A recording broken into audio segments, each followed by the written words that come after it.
Cable ready sir ಇಲ್ಲ ಅದಕ್ಕೆ sir ready sir ಇವತ್ತು ಮಹಾನಗರ ಪಾಲಿಕೆ ಮೇಯರ್ ಮತ್ತು ಉಪಮೇಯರ್ ಚುನಾವಣೆ ಈ ಸಂದರ್ಭದಲ್ಲಿ ನಮ್ಮ 3 ಜನ ಸದಸ್ಯರನ್ನ, ಅದರಲ್ಲಿ ವಿಶೇಷವಾಗಿ 2 ಕಾಂಗ್ರೆಸ್ ಸದಸ್ಯರನ್ನ ಇವತ್ತು ದುಡ್ಡು ಕೊಟ್ಟು ಒತ್ತಾಯಪೂರ್ವಕವಾಗಿ ಅವ್ರನ್ನ ತಗೊಂಡು ಹೋಗಿ ಒಂದು ಸಕ್ಕರೆ ಕಾರ್ಖಾನೆಯಲ್ಲಿ ಇಟ್ಟಿದ್ರು.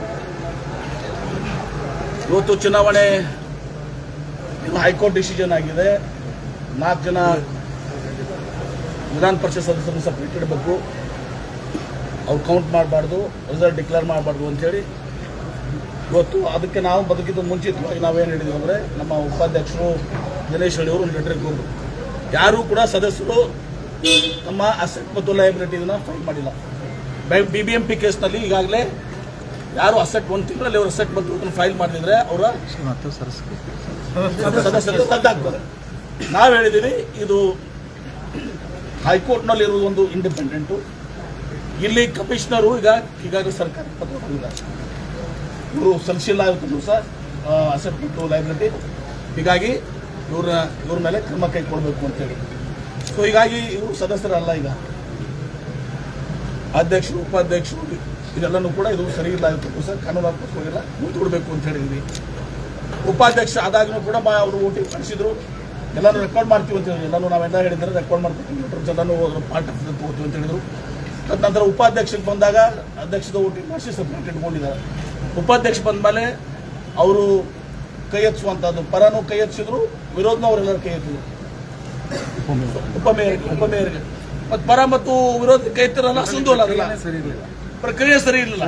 ಹೀಗಾಗಿ ನಾವು ಅದನ್ನ ಚುನಾವಣೆಯನ್ನ ರದ್ದುಪಡಿಸಲಿಕ್ಕೆ ಚುನಾವಣೆ ಈಗ RC ಅವರು ಅನೌನ್ಸ್ ಮಾಡಿ ಚುನಾವಣೆ ಮುಂದೂಡಲಾಗಿದೆ ಅಂತ ಹೇಳಿದ್ದಾರೆ. ಸರ್, ಮತದಾನಕ್ಕೆ ಹಾಕೊಟ್ಟಿದ್ದಾರೆ ರವಿಕುಮಾರ್ ಅವರು ಹೇಳಿದ್ರು, ಹೈಕೋರ್ಟ್ ಮತದಾನಕ್ಕೆ ಹಾಕೊಟ್ಟಿದ್ದಾರೆ. ಅದು ಆಯ್ತು. ಇಲ್ಲಿ ಕಮಿಷನರು ಕೂಡ ಸರ್ಕಾರಕ್ಕೆ ಲೆಟರ್ ಬರೆದಿದ್ದಾರೆ. ನ್ಯಾಯಾಲಯನೂ ಕ್ರಮ ಕೈಕೋಬಹುದು, ಕಮಿಷನರ್ ಸರ್ಕಾರಕ್ಕೆ ಸರ್ಕಾರಕ್ಕೂ ಅಧಿಕಾರ ಇದೆ. ಇನ್ ಬಿಟ್ವೀನ್ ಬಿಟ್ಟು ನಾನು ನ್ಯಾಯಾಲಯ ಬಿಟ್ಟು ಏನು ಕಮಿಷನರ್ ಲೆಟರ್ ಬರೆದಿದ್ದಾರೆ ಸರ್ಕಾರನೂ ಕೂಡ ಆಮೇಲೆ ನಿರ್ಣಯ ತಗೋತಾರೆ ಕಾನೂನಾತ್ಮಕವಾಗಿ. 1 ತಿಂಗಳಾಗ ಅವ್ರು ಕೊಟ್ಟಿರ್ಲಿಲ್ಲ ಅಂದ್ರೆ BBMP ಕೇಸ್ ಎಲ್ಲ ಇದೆ, ಸರ್ಕಾರನೂ ಕೂಡ ನಿರ್ಣಯ ಮಾಡ್ತಾರೆ. ಅಕೌಂಟ್ಸ್ ಕೊಟ್ಟಿಲ್ಲಲ್ಲ, ಪ್ರಕಾರ ಸರ್ಕಾರ ಕೂಡ ನಿರ್ಣಯ ಮಾಡಿ, ಸರ್ಕಾರಕ್ಕೂ ಕೂಡ ಹಾಕಿದೆ. ಬರೀ ಸುಪ್ರೀಂ ಕೋರ್ಟ್ ಹೈಕೋರ್ಟ್ ಅಷ್ಟೇ ಅಲ್ಲ, ಅವ್ರಿಗೂ ಅಧಿಕಾರ ಇದೆ. ಹೈಕೋರ್ಟ್ಗೆ ಎಲ್ಲ ರೀತಿಯ ಅಧಿಕಾರ ಇದೆ. ಸರ್ಕಾರಕ್ಕೂ ಏನಿದೆ, ಕಮಿಷನರ್ ಪತ್ರ ಬರೆದಿದ್ದಾರೆ, ಅದ್ರ ಮೇಲೆ ಸರ್ಕಾರ ನಿರ್ಣಯ ತೆಗೆದುಕೊಳ್ತಾರೆ. ಈ ಮಧ್ಯೆ ಅವರು ಆ ಗೊಂದಲವನ್ನು ಸೃಷ್ಟಿ ಮಾಡಿ ಪರ ವಿರೋಧಿ ಆಡಳಿತ ಮೇಲೆ ಚುನಾವಣೆಯನ್ನು ಮುಂದೂಡ್ತೀವಿ ಅಂತ ಗಲಾಟೆ